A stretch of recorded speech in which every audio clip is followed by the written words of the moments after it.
New humanistic education, जिसके अंतर्गत हम लोग एजुकेशन को न्यू ह्यूमनिस्टिक थॉट, स्पिरिचुअलिटी के साथ जोड़ते हैं। उसमें सबसे इम्पॉर्टेंट पार्ट जो होता है that is the consciousness level, status of mind. तो स्टेटस ऑफ माइंड की हम बात करते हैं यहाँ पर, जो कॉन्शियसनेस लेवल की हम बात कर रहे हैं, consciousness. So we have to understand that in the consciousness level what are the important parts. यहाँ दो कंसेप्ट समझना होगा, brain and mind. Brain is an organic part. Brain का हम सर्जरी कर सकते हैं, ब्रेन को हम विजुअलाइज कर सकते हैं। तो brain is a part of the body, organic part. But what is mind? Mind जो है, यहाँ कॉन्शियसनेस की बात हम करेंगे। Mind is not the organic part.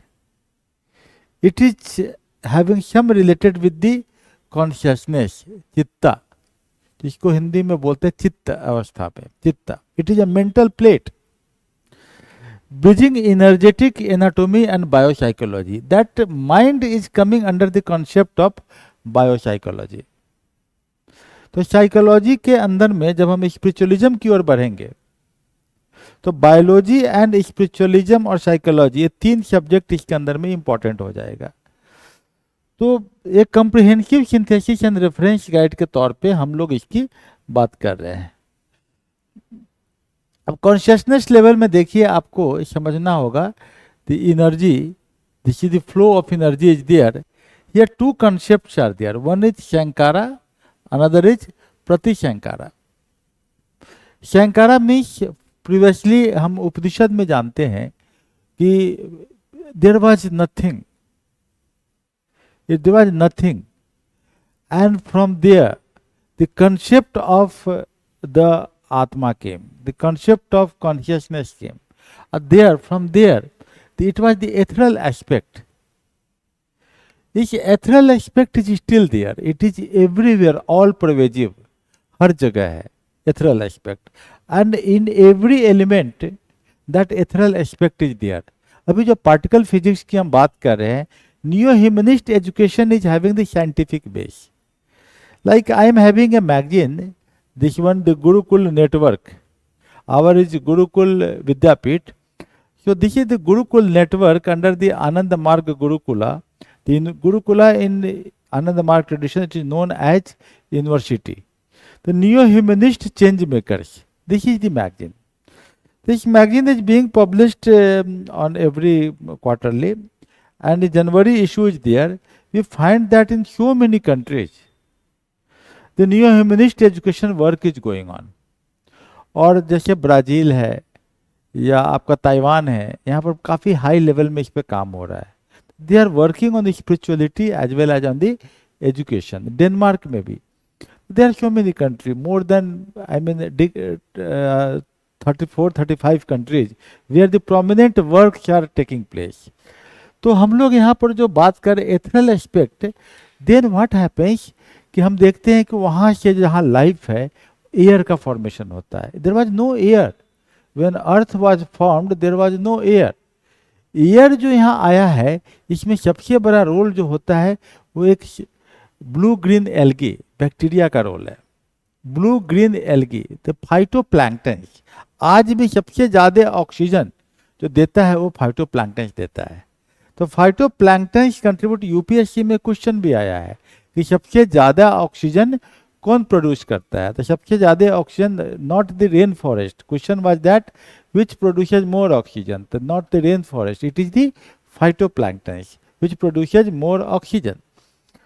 Then light came. Lightning was also there. Lightning is the precursor for the formation of blue-green algae. And from blue-green algae, from the single cell, now the complex body has come, and that is the evolution of the mind has come, and now it is the evolution of mind, that is the man. तो अगर हम माने कि पूरा evolutionary series को अगर हम जोड़े, सपोज किया ऑन द अर्थ हम देखें लाइफ का फॉर्मेशन कैसे होता है और मैन कब आया है, suppose it is A 600 page book, तो मैन का नाम आएगा last page of the book पे। हम लोग बहुत न्यू एडिशन है, हमारे एक टाइम था जबकि एप, मंकी एंड मैन, ये तीनों एक ही इन्वायरमेंट को शेयर करते थे। That is called the ecological निश। हम लोग एक ही जगह को शेयर करते थे। There was a competition among that. From the clashes which have occurred, the man developed. आदमी वहां से इवॉल्व होता है। और the journey from there that starts from the Australopithecus, it started from that. तो हम लोग अगर बायोलॉजिकल एज में बात करते हैं, like it was the age of suppose Mesozoic era, it was the age of reptiles. उसमें 3 पार्ट होते हैं, Triassic, Jurassic and Cretaceous. What was the age? Like Triassic, Jurassic and Cretaceous. यहाँ देखिए, unicellular begins, it was the prezoic era, Proterozoic era, जबकि unicellular animals blue green algae had come. Now multicellular का stage शुरू हो जाता है, उसमें different biological age आते हैं। और that there was a big gap of the multi cellular organisms में रेप्टाइल्स का जो एज है, दैट रेप्टाइल्स का age was the Mesozoic era. उसमें 3 पार्ट हो जाते हैं, ट्राजिक, जुरासिक, क्रेटाशियस। क्रेटाशियस के टाइम में जो आज जो हम लोग प्लांट्स देखते हैं, उस टाइम में प्लांट्स अलग थे। Coniferous plants were there. जो प्लांट आज हम देख रहे हैं, flowering plants, fruit giving plants and man, इन दोनों की जर्नी एक साथ शुरू होती है। तो you find that there is a scheme. आपका शंकारा में एक स्कीम दिख रहा है कि ये सॉलिडिफिकेशंस होते जा रहे हैं, और from there ethereal part to solid part is there, formation of multicellular organisms are there, and from there it is going up to the human level. Means the ultimate consciousness level की ओर हमारी journey है।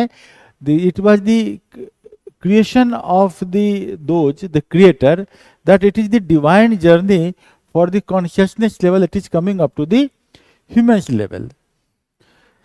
And human level में अगर हम देखते हैं तो what is the divine scheme? This divine scheme क्या है? मतलब कि हमने शंकारा देखा कि ऑल दिस थिंग्स हैज एक फॉर्मेशन होता है, solid body, and from the unicellular to multicellular to the age of reptiles, birds and mammals, and mammals के टॉप में हम लोग ह्यूमन आ गए। तो due to the brain, the development of the cortex region, the brain region, but the brain and mind are different, that I have told. Here the mind, the creator is having a divine scheme, और उसका जो प्रभाव पड़ता है चित्त पर, उसकी हम बात करते हैं कि there is an eternal longing thirst which is stated by realisation of the infinite and of our eternal and divine nature. हम एक जर्नी है कि हम इन्फिनाइट की ओर जा रहे हैं। Again we are going towards the infinite, and from the evolved mind, we want to know the cosmic intelligence. तो हमें क्या करना होगा? फिजिकल बॉडी से हमें जो है सो स्पिरिचुअल इनलाइटनमेंट के लिए the same process is there aerial and ethereal part से होते हुए हमें जाना पड़ेगा। And that concept neo humanism is told as microvita theory, कि आपको उसको आना पड़ेगा माइक्रोवेटा में, the sub particles of the atoms, because in every atom there are the divine manifestation. और उस एटम के हम अगर पार्ट करते हैं तो इंडिविजुअल पार्ट जो हो जाते हैं, बहुत उसके नीचे भी पार्ट, सब एटॉमिक पार्टिकल्स, वो जो अभी पता लग रहा है स्वीडन में जो एक्सपेरिमेंट चल रहा है, शर्द का एक्सपेरिमेंट है, वहाँ हमें पाते हैं कि there are number of parts and there are so many elements जो कि इस तरह के हो जाते हैं, so many parts are like that which are the ethereal in nature. तो वहाँ जो उसका कोई मास नहीं है कोई, but that is the dark energy. इसको हम तो डार्क एनर्जी करते हैं, but that is the spiritual manifestation of the divine creator whole over the universe. जो बिग बैंग थ्योरी में जिस थ्योरी को आइंस्टीन ने लाया, energy is equal to mc², उस थ्योरी को आप समझेंगे तो समझ में आ जाएगा। तो here the point is the expansion, and the inner energy is the love, compassion, the expansion, the desire to grow beyond physical and mental limitations. And what the man has to do? The cosmic union, the drive to become one with the cosmic entity. And what is there? The inherent want is noble and meaningful, that is the concept of love and compassion. और उसके बाद absolute peace, search for supreme undisturbed peace, that is the ultimate bliss. So a student, एक साधक, practitioner को daily practice करना चाहिए, half an hour at 2 times, at within a span of 12 hours. 12 hours के gap में 2 बार साधना करे, और उसके बाद वो क्या करेगा, अपने लेवल को एलिवेट करने की कोशिश करेगा। He will go up to the higher level, so that with love and compassion for all, for the welfare of the all, सबको लेकर वो आगे बढ़ेगा। Then he will get the absolute peace. और ये जो है, ये लॉन्चिंग के लिए ये जो आपके स्कीम है, इस स्कीम के लिए आपको 3 स्पेयर्स ऑफ ह्यूमन एक्सप्रेशन। हमारा एक्सप्रेशन क्या है? We are a body, physical, our it will be from the physical it will go to the psychophysical, okay? अब from there the psychic यहाँ बात हो रहा माइंड का, साइकिक लेवल का। उसके ऊपर जब बढ़ेंगे तो साइको स्पिरिचुअल, और इसके आगे spiritual. This 5 spheres map the continuum of human expression. ये हमारा human expression, like physical, raw physical, जो कि हम नॉर्मली खाते हैं, पीते हैं, ड्राइव फॉर सेक्स और all those things, okay. But from there हमें देखना होगा कि सबका इंटर रिलेशन है, और इस इंटर रिलेशन को समझने के लिए कि कैसे हम अपने माइंड से के साथ स्पिरिचुअल अवेयरनेस को लाएंगे, तो we have to understand the concept of chakra and plexi. That हमारा जो माइंड जो है वो विभिन्न स्टेजेज में उसको हम अवेकेन कर सकते हैं to come up to the consciousness level. जैसे योगा आप सीखने जाएंगे किसी भी व्यक्ति के पास, वो बोलेगा शुरू में कि यू कंसंट्रेट ऑन योर मूलाधार चक्र। सबसे पहले बोला कि यू सीधा खड़ा होइए, और कहाँ पर आपको करना है? मूलाधार चक्र पर ध्यान रखते हुए आप अपने को बैलेंस करते हुए तरासन में आइए, ऐसे आइए। जब तक आपका मूलाधार चक्र स्थिर नहीं होगा तब तक जो है सो तरासन में आप अपने को बैलेंस नहीं कर पाते हैं। अगर एक पैर पे हमें करना है तब तो और नहीं कर पाते हैं। तो ये जो है आपको देखना होता है कि मूलाधार चक्र, ये चक्र एंड प्लेक्सस साइंटिफिकली प्रूव्ड हो चुके हैं। तो चक्र जो जैसे यहाँ पर है, तो ये आपको हम इस पर आगे जो बढ़ेंगे तो यहाँ से आपका साइकिक जर्नी इस तक बढ़ेगा जब हम डिफरेंट चक्रा पर वर्क करेंगे स्पिरिचुअलिटी के माध्यम से। क्योंकि ये चक्रा जो है इमोशंस को कंट्रोल करता है। इमोशंस मीन्स माइंड, हम लोग बोलते हैं ना इमोशनल इंटेलिजेंस, जिस पर डैनियल गोलमैन ने बहुत सारे रिसर्च वर्क किए इमोशनल इंटेलिजेंस पे, कि एक होता normal intelligence, that is the brain capacity, और there is one emotional intelligence. उन्होंने बोला person can be successful in life, he is emotionally intelligent. Like आपको बहुत साधारण से एग्जाम्पल देता है इमोशनल इंटेलिजेंस का, कि सपोज एक 64th फ्लोर पर किसी का घर है, 64वें फ्लोर पे, और आपके लिफ्ट में जो है वो 10 ही बटन दिया हुआ है और कुछ साइन दिया हुआ है।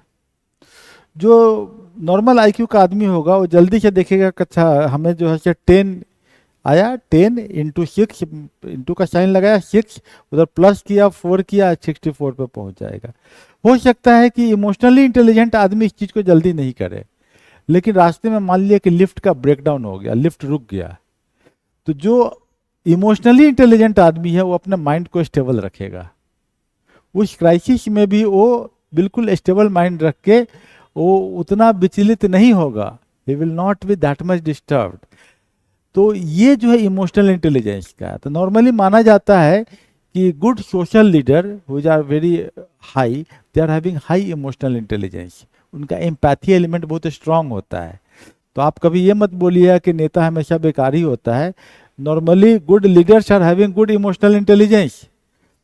तो ये जरूरी है इमोशनल इंटेलिजेंस, है ना। हो सकता है good mathematician is not socially successful, वो पॉलिटिकली वो जाएगा इलेक्शन लड़ने फेल कर जाएगा, but emotional intelligent person will mark his footprints. तो that is the point. So emotions from there it is coming. तो ये जो चक्रास एंड प्लेक्सस है डिफरेंट इमोशंस की बात करता है। तो जो इमोशंस की बात करता है इसको हम समझने की कोशिश करते हैं। यहाँ पर आप समझिए कि the complex, the science of biopsychology, like it is the brain.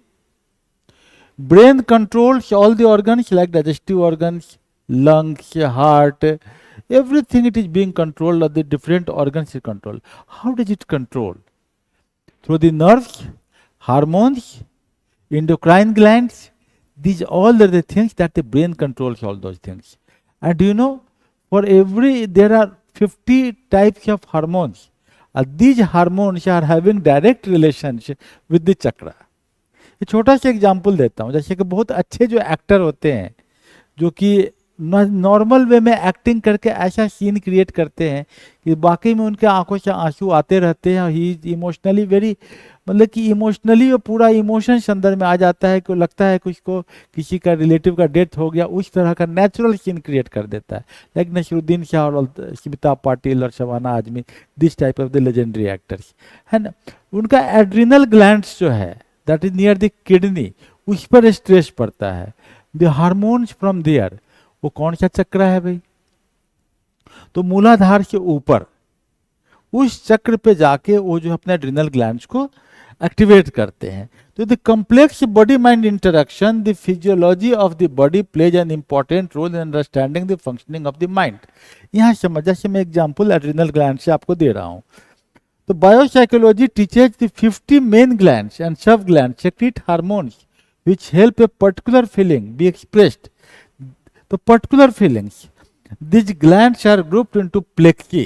Plexi क्या है? It was the network. जब नर्व्स का होता है तो इसको कहते हैं सिनेप्टिक नर्व्स या नर्व्स का, लेकिन जब ये जो हार्मोन्स का कॉन्टेक्स्ट होता है उस कॉन्टेक्स्ट में हम लोग कहते हैं chakra and plexi. Plexi means network, है ना। Chakra are the centres, okay, simple language में समझे। It's controlled by the psycho spiritual control centre called the chakra, okay. तो मैकेनिक्स क्या है आप समझिए। माइंड जो है एक, जैसे कि एक सर्टन इमोशंस को लाएगा, अगर मान लिया माइंड ने, तो इमोशंस के कारण कहाँ एक्टिव होगा? इमोशंस के कारण चक्रा पे आएगा, वो चक्रा एक्टिव होगा, एड्रिनल ग्लैंड्स को जो कंट्रोल करता वो चक्रा, तब वो एक्टिंग शुरू होगा। उसके बाद वो प्लेक्सस एंड डिफरेंट नर्व्स, फिर बॉडी का हर जो सिस्टम है वो इस तरीके से बिहेव करेगा like it actually has happened, और एक ग्लैंड पे जाएगा, एड्रिनल ग्लैंड पे, वहां से हार्मोन सेक्रेट होगा। ये हार्मोन्स जो है एक तरह का सेंटिमेंटल बिहेवियर, जैसे एंगर, फियर, लव, ये सब डेवलप हो जाएगा एक्टिंग में। Are you getting point? हम एक एग्जांपल देके आपको बोले हैं।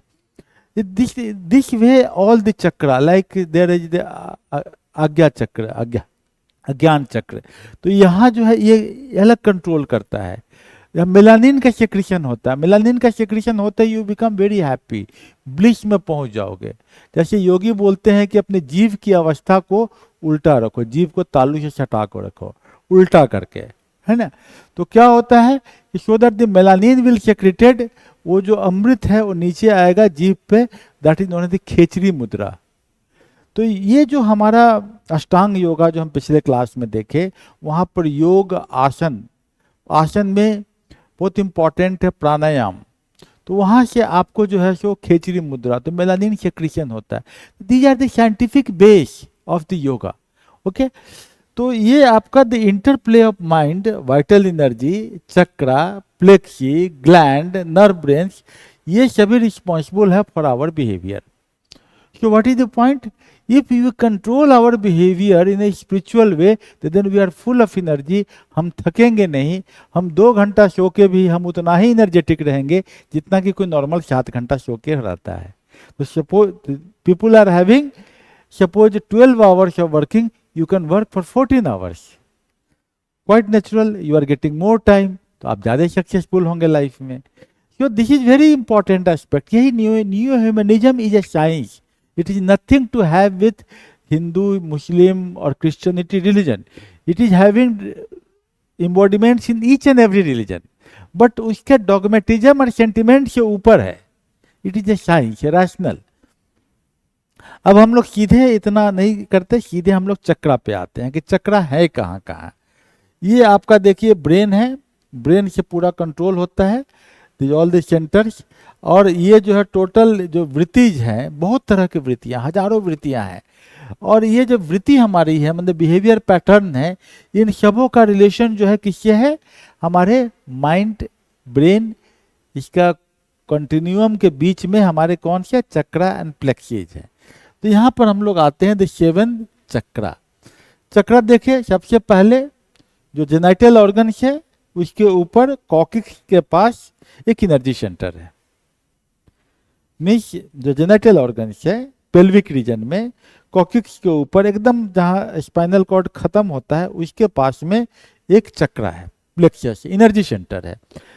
इसका नाम है आपको मूलाधार चक्र है, ये रूट है। अब हम यहाँ पर आएंगे कि अब स्वाभाविक है जहाँ पर है चक्र वो उस इमोशंस को कंट्रोल करेगा। तो लाइक रिप्रोडक्टिव बिहेवियर इसको कंट्रोल करेगा। तो ये बहुत सारे जो बिहेवियर जो है जिसका कि मेन है, तो सेक्स एनर्जी जो है that is also kind of energy.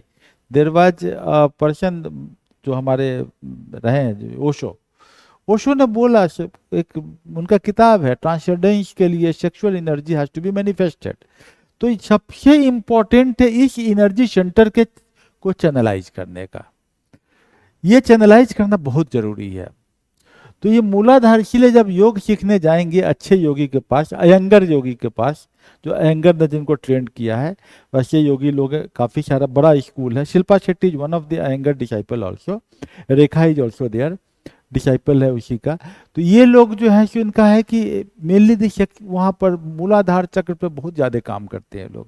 That's why they are remaining eternal youth, हमेशा यूथ की तरह वो दिखते हैं। नाउ स्वाधिष्ठान सैक्रल स्वाभाविक है, ये इमोशन यहाँ पर क्या है किडनी के पास है जहाँ की एड्रिनल ग्लैंड है। तो इमोशंस, फियर, लव, जो एक्टिंग भी करना है तो वहाँ के लिए इम्पोर्टेंट है। उसके बाद Manipura, solar plexus, all the digestive organs and all those things. Anahata heart के पास, जिसको हम हार्ट कहते हैं ये तो सिंपली एक ऑर्गन है जो कि पंप की तरह काम करता है, लेकिन यौगिक में हम लोग हार्ट मतलब लव अफेक्शन, दिल नहीं बोलते हैं दिल से प्रेम करता हूँ, है ना, हार्टली कनेक्शन है। तो it is the spiritual meaning. तो हार्ट का मतलब यहाँ पर ये है कि it is love. Then Vishuddha यहाँ पर जब है वोकल कॉर्ड के पास है, अगर इस पे काम किया हुआ है तो आदमी बहुत अच्छा ऑरेटर होगा, he will know how to play with the words, very good, उसका इम्पैक्ट पड़ेगा सोसाइटी पे उसकी बात जब करेगा। तो विशुद्धा, उसका Ajna chakra, it controls entire body centres. और इसके बाद सहस्रा, तब तो आप अल्टीमेट ब्लिस में चले जाएंगे, जो सबसे ऊपर में जो वहाँ पर सहस्रा क्राउन पे जो होगा। इसको थोड़ा सा डिटेलिंग करते हैं, मूलाधार को समझते हैं जो रूट में है। तो जो रूट में है मूलाधार, वहाँ पर है कि base of the spine, spine के बेस में है। कहाँ पर है, perineum region, means anus के ऊपर टेल रीजन में, है ना, टेल बोन पे। Very good. इसका कलर अगर देखिए, ये जो स्पिरिचुअलिटी में everything is related with the colour. कहते हैं ना कि भगवान की पूजा जब करने जाते हैं आप तो डिफरेंट डिफरेंट तरह के फूल से पूजा करते हैं, इसका कुछ मीनिंग होता है। बिकॉज जब आप स्पिरिचुअल एक्सपीरियंस लेते हैं और मेडिटेटिव स्टेज में जाते हैं तो डिफरेंट कलर का इंटरप्ले होते रहता है। और एक बहुत इंटरेस्टिंग साइकोलॉजी का एक्सपेरिमेंट है कि आपके सामने में डिफरेंट कलर्स रख दिए जाते हैं। अब बोलता है कि चलो इस कलर से एक पैटर्न बनाओ, वो आदमी पैटर्न बनाता है कंप्यूटर पे, ठीक है। तो पैटर्न बनाता, तो उसके बाद बोलता है कि ठीक है, आप मान लो उसने पैटर्न बनाया पहला रेड, तो उसके बाद ग्रीन कलर लिया। तो उसके बाद कंप्यूटर पूछेगा कि रेड में कौन सा शेड लोगे, तो वो अपना शेड चुनता है उसमें से। फिर बोलता है ग्रीन में कौन सा शेड लोगे, तो शेड चुनेगा वो, है ना। ऐसे करके वो पैटर्न उसका मॉडिफाई हो जाएगा। वो पैटर्न को साइकोलॉजिस्ट प्रिंट कर लेते हैं और उसके बाद प्रेडिक्शन कर देते हैं आपके बारे में कि आपका वृत्ति क्या है, आपके दिमाग में क्या चल रहा है, आप कैसे इसको करते हैं, और आप कोई काम होता है तो आप कैसे इसको करने की कोशिश करते हैं। और you find that how did you know from the colours. तो ये जो कलर का गेम है it is very important part. तो यहाँ पर जो है जब मूलाधार चक्र का कलर यहाँ दिया रेड, इसका एलिमेंट अर्थ है, मीन्स इट इज क्वाइट काम। धीरे धीरे जब ठंडा भी होगा तो धीरे धीरे होगा, एक बार और जगेगा तो टाइम लगेगा, बट लेकिन एक बार फिर से गर्म हो जाए, नहीं अर्थ का तो यही होता है। और इसका मंत्रा जो है लाम, ये बहुत इंपॉर्टेंट कंसेप्ट है लाम। जैसे कि आप देखिए कुरान में आप देखेंगे जो सेकंड में क्या आलिफ लाम मीम ये लिखा हुआ है। अब वो they are telling that God only knows the meaning of that. कोई पूछे किसी भी को कुरान के जो बड़े विद्वान हैं कि जरा मुझे आलिफ लाम मीम का मतलब समझा दीजिए, तो वो बोलेगा कि हम कि कहीं भी कोई भी विद्वान इसका मतलब नहीं समझा सकता है। तो ये रूट वर्ड्स हैं जो डिवाइन के वर्ड्स है। कॉस्मोस में वर्ड कहीं वाइब्रेशंस देता रहता है, तो इसीलिए इसका मंत्र जब शुरू होगा तो लाम से होगा। ये क्या करेगा भाई, लोकेशन तो समझ में आ ही गया। ये survival, physical needs and grounding and state of balance अगर आपके पास है, अगर बैलेंस है तो you will B emotionally very stable. हम बोले ना इमोशनल क्वोशेंट बड़ा हाई रहेगा तो आदमी लिफ्ट अगर गड़बड़ भी हो गया तो शांत होकर बैठा रहेगा। ग्राउंडेड होगा वो ग्राउंडेड होगा, वो आदमी कहीं भी जाएगा, वो किसी भी आदमी के साथ बहुत नॉर्मल वे में वो सबके साथ मिक्सअप हो जाएगा। Is very grounded person. Financially and physically stable होगा वो, क्योंकि उसके नीड्स जो हैं उतना ज़्यादा रहेंगे नहीं, फिनेंशियली स्टेबल होता है ये बैलेंस के कंडीशन में। और जब स्टेट ऑफ इम्बैलेंस होगा, चिड़चिड़ा हो जाएगा, डिस्कनेक्टेड हो जाएगा, लोभी हो जाएगा, आलसी हो जाएगा। हिज सेक्सुअल इम्पोर्टेंसी भी कुछ हद तक हो सकता है, उतना ज़्यादा नहीं रहेगा, उसका लिबिडो थोड़ा कमज़ोर होगा, ये भी हो सकता है। और इसका ब्रिटिश क्या है, काम, धर्म, अर्थ, काम, मोक्ष, ये चार जो बेसिक चीज है इस पे वो आदमी काम करेगा, उसका अगर स्टेबल है तो। Physical longing, psychic longing seeking knowledge, psycho spiritual longing for truth, longing for spiritual realization. तो मूलाधार चक्र को स्ट्रॉन्ग करने की बात योगासन में बहुत बार कही जाती है कि आप इस पे स्टेबल करो, इस पे काम करो। If you do the work, अगर पद्मासन लगा के आप बैठ जाते हैं या वज्रासन में बैठते हैं, मूलाधार चक्र धीरे धीरे स्ट्रांग हो जाता है, तो you will find the result also. ये सही बात है, होता है, इट इज एक्सपेरिमेंटेड। नेक्स्ट जो है आपका स्वाधिष्ठान चक्र, बस इमोशंस वहीं पर, जो मैं एड्रिनल ग्लैंड एक किडनी के पास होगा, लोअर ऑब्डोमेन, ऑरेंज एलिमेंट और मंत्र है वार्म।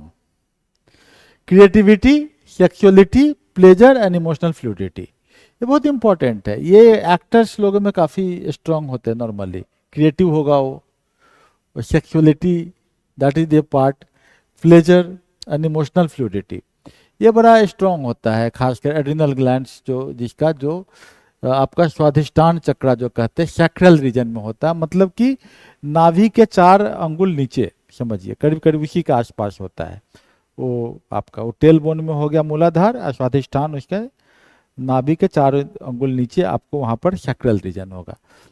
तो इस केस में जो है emotional intelligence, creative expression and intimacy, he will very friendly person, बड़ा लोगों के बीच में बड़ा मिक्सिंग टाइप का होगा वो, एंड उसके इमोशंस बड़े कंट्रोल में रहते हैं, काफ़ी फ्रेंड्स बनाएंगे वो। और इमोशनल अगर नहीं है तो क्या भाई, नंबनेस, लो फील कर रहा है, पार्टी में तो सोचेगा कि हम थोड़ा सा किनारे में रहते हैं भाई, क्यों हम ज़्यादा हम आगे में जाएं। वोलेटिलिटी, को डिपेंडेंस, दूसरे पर कोई हमको पूछेगा तब हमारा वैल्यू बढ़ेगा, अदरवाइज हम बहुत लो फील करते हैं, ये फील होगा। और 6 प्रोपेंसिटीज है, प्रोपेंसिटीज काफ़ी ज़्यादा है इसमें, क्योंकि इसमें अगर लैक ऑफ कॉन्फिडेंस वगैरह भी जो है इसका एक रीजन है कि ये भी आपका अगर प्रॉब्लम हो तो मतलब कि नॉर्मली जो आदमी सेक्सुअली बहुत कॉम्पिटेंट नहीं होता उसमें क्रुएल्टी ज़्यादा होती है, तो क्रुएल्टी एलिमेंट उसमें बढ़ जाएगा। तो ये सब चीज है, प्रॉब्लम है, तो this requires to be balanced. Now come to the Manipura chakra. Manipura चक्र जो है ये आपको एक क्या पावर एक जनरेट करता है अंदर में, self power, you will feel very confident, और that's because you are doing very hard work for that. तो आपको कॉन्फिडेंस आता है कि आपने हार्ड वर्क किया है, तो you are confident that yes I can handle the situation. तो सोलर प्लेक्सस इसका है Manipura, upper abdomen stomach area में है, येलो है, और इसका एलिमेंट फायर है। जठराग्नि जो है जिसका डाइजेशन स्लो होगा, तो समझिए कि उसका मणिपुरा चक्र में प्रॉब्लम है, तो उसको मणिपुर चक्र में अगर काम करेगा तो उसका वज्रासन उसमें फायदा करता है। बहुत तरह के आसन है जो कि बहुत सारे चीज़ों में फायदा करता है। तो वज्रासन जो है करने से क्या होता है कि पूरा जो ब्लड सप्लाई है it goes towards the stomach, और मणिपुर चक्र थोड़ा एक्टिवेट हो जाता है और खाना जल्दी पच जाता है ना। तो ये आपका है कि इसका अगर बैलेंस है तो सेल्फ वर्थ, डिसीजिवनेस, इनर ड्राइव बहुत स्ट्रांग रहता है कि आई कैन डू। इम्बैलेंस है, आदमी पावरलेस फील करता है कि हमें तो कोई ऑफिस में मेरा कोई वैल्यू ही नहीं है, मेरे वर्क प्लेस पे कोई वैल्यू नहीं है, हम तो विक्टिम है, हमको तो सब लोग जो है सो बिना मतलब का हम ही को परेशान किए हुए रहते हैं, I am the victim of the circumstances, वो इम्बैलेंस में। और एंगर उसका ओवर हो जाएगा। तो प्रोपेंसिटीज इसके दिख ही रहा है आपका कि ये जो है कि लज्जा, अगर आपको करना है तो इसको लज्जा को कंट्रोल करना है। लज्जा अच्छी बात नहीं है, समझे ना, कि ये आपका धीरे धीरे जैसे बचपन में इमोशनल इमेच्योरिटी होती है तो बच्चा बहुत छोटी छोटी बातें शर्माते रहता है, लेकिन जैसे जैसे उसकी पर्सनैलिटी ग्रोथ करता है शर्माना बंद होने लगता है। तो ये बचपना का निशानी है, it is a childish, so we have to come over it. तो यहाँ पर काम करने की जरूरत पड़ती है। And now we come to the Anahata. Anahata means heart, नहीं बोला दिल से रिलेशन है, दिली इम्पैथी, किसी को देख के आपको अंदर में सही में दिल में भावना जगती है को कितना गरीब है बेचारा, या किसी कैंसर पेशेंट है, किसी को देखे तो मन करता है किसी को कैसे इसको हेल्प करे। तो ये दिली रिलेशन जो है, नहीं दिल बहुत बड़ा है, हम माफ़ जल्दी कर देते हैं, फॉरगिवनेस, शांत रहता है दिल, विशाल दिल का आदमी है। नहीं तो अगर नहीं है तो फिर क्या है, आइसोलेशन, वही डिप्रेशन में आ जाएगा। अगर मान लिया कि रिलेशनशिप में थोड़ा भी प्रॉब्लम हुआ तो लगेगा कि हम फ्रस्ट्रेशन में सुसाइड ही कर लेते हैं, तो ये प्रॉब्लम उसका शुरू हो जाएगा, है ना। तो ये आपका इमोशंस के डिफरेंट वृत्तियां हैं, वृत्तियां लिखी हुई हैं बगल में। और विशुद्धा जो है ये एक लेवल है, यहाँ से आप शुरू हो जाते हैं स्पिरिचुअल लेवल में पहुंचना, है ना। तो इसमें आपका क्वाइट जो थ्रोट के पास है यहाँ पर है विशुद्धा, तो यहाँ पर रहेगा तो स्पीकिंग मीन्स मनसा वाचा कर्मना, बोलेंगे तो इफेक्ट है, because is a truthful person, वो क्लियर बात करेगा, थोड़ा भी कंफ्यूजन नहीं, वो सुनेगा भी तो बड़ी ध्यान से सुनेगा, क्योंकि active listening is a good part of the communication, सुनना बहुत इंपॉर्टेंट है। और नहीं होगा अगर ये इम्बैलेंस्ड है तो बोलने से पहले लगेगा कि पेट में गड़बड़ गड़बड़ हो रहा है, वो आदमी डिजॉनेस्ट नॉर्मली होगा, गॉसिप ज़्यादा करेगा, अगल बगल में बात बहुत करेगा, लेकिन स्टेज पर जाते ही प्रॉब्लम होगा, और बिना मतलब का अपने सबऑर्डिनेट के ऊपर में बड़ी डोमिनेट करने की कोशिश करेगा, तो इसका इन्फिनिटी कॉम्प्लेक्स हो जाता है ना। तो यहाँ पर जो है हम, इसका मंत्र है, नॉर्मली मंत्रों में हम बहुत आता है ना इस तरह का। तो थ्रोट है और सेल्फ एक्सप्रेशन की बात है, और दैट इज द अल्टीमेट। ये क्या है भाई, अज्ञान चक्र। यहाँ तो जब एक बार यहाँ पहुँच गया, त्रिनेत्र खुल गया, तो आपको तो इंट्यूशन होने लगेगा कि भविष्य में क्या होने वाला है, इस आदमी के साथ क्या समस्या आने वाली है, दुनिया कहाँ जा रही है। अभी कुछ दिन पहले मैं क्लास ले रहा था, मैंने क्लियरली बोला था कि यू जस्ट एश्योर्ड कि ईरान वाला जो वार है वो खत्म हो जाएगा जल्दी, because the intuition element is telling that Iran war is not going to last, ये खत्म होगा और ऐसा कोई प्रॉब्लम नहीं होगा। और मोर ओवर हमें अगली आगे जो जनरेशन 100 साल बाद आने वाला है उसको 5 मिनट से ज़्यादा हफ्ता भर में काम नहीं करना पड़ेगा, because science will progress that much and then the people will become spiritual. तो वो सही में स्पिरिचुअलिटी का, तो we are having the intuition for the bigger end hopeful for the most enlightened world. तो ये इंट्यूशन नॉलेज कहता है स्पिरिचुअलिटी का, क्लैरिटी होता है उसको, seeing the big picture, how it can be. जैसे हम लोग क्या बात करते हैं, एक साधे सब सधे। अगर आप IAS की तैयारी करते हो तो आप अनएम्प्लॉयड रह ही नहीं सकते हो, आपको कोई ना कोई नौकरी तो लगनी ही लगनी है, एंड यू विल बी, काफ़ी अच्छा अर्निंग आपका होने लगा, 5 डिजिट में अर्निंग होने लगेगा, but you prepare for it with full dedication. नहीं होगा तब भी 5 डिजिट में अर्निंग होगा, तो यू विल प्रॉस्पर। तो एक बिगर पिक्चर आपके सामने में क्लियर रहता है। इम्बैलेंस है तो आप डायरेक्शन भूल जाओगे, जाना है इधर जाओगे इधर, और फंटासी में रहने लगोगे। नहीं होता, कुछ लोग होते हैं पढ़ाई करनी नहीं है लेकिन आ जाएंगे कि भैया हमको तो IPS ही बनना है, तो दैट इज द थिंग, है ना। तो ये आपका एक शिक्षा का बहुत बड़ा रोल है इस अज्ञात चक्र के ऊपर में, है ना। इसका तो मेन वही है ओम, ओम इसका मंत्र है, and this is the crown top. ये आपका पूरा स्पिरिचुअल कनेक्शन जोड़ देता है। जो योगी होते, जो सिद्ध योगी होते हैं, उनका यहीं से पूरा गाइड होता रहता है। तो ये अमृत को प्राप्त करीब करीब हो जाते हैं, मतलब they will be remembered for ever, है ना। तो ओपन माइंडेडनेस, वननेस, स्पिच अगर नहीं है तो आपको हमेशा अंधकार लगेगा कि पता नहीं भगवान होता है कि नहीं होता है, क्या है, वृत्ति कैसे शांत होगी। तो आप बहुत तरह के पामिस्ट के पास जाने लगेंगे कि हाथ देखिए, बताइए मेरे बारे में, because you are ignorant, you are not knowing. You should know that if you practice sadhana you will be the master of your destiny. तो साधना करना है, आपका डेस्टिनी आपके साथ आ जाएगा। आपके पिछले संस्कार जो है, तो पूर्व जन्म के भी जो खराब संस्कार है, वो धीरे धीरे अपने आप खत्म होंगे और आप एक न्यू होराइजन की ओर चले जाएंगे। तो this way I have introduced this 7 chakras. इस 7 चक्रा को बड़ा इंटरेस्टिंग वे में आप ये समझिए कि अगर अंडर एक्टिव डिफिशियंट है तो भाई एनर्जी ब्लॉक है, बीमारियां होंगी, माइंड डिस्टर्ब रहेगा, आदमी परेशान रहेगा, आदमी हर समय रोता रहेगा। इक्विलिब्रियम का स्टेज जब आ जाएगा, बैलेंस स्टेज आ गया, यहाँ तक स्टूडेंट को जरूर पहुँचना है। नहीं तो क्या होगा, दिन भर मोबाइल में डूबा रहेगा, अंडर एक्टिव है वो, अपना को कहीं ना कहीं से वो सोचेगा कि कोई हमको एश्योर करे कि yes you are there, you are there. तो बिना मतलब का बहुत जगह से इमोशंस खोजेगा। तो अंडर एक्टिव होने पे तो बहुत प्रॉब्लम्स है।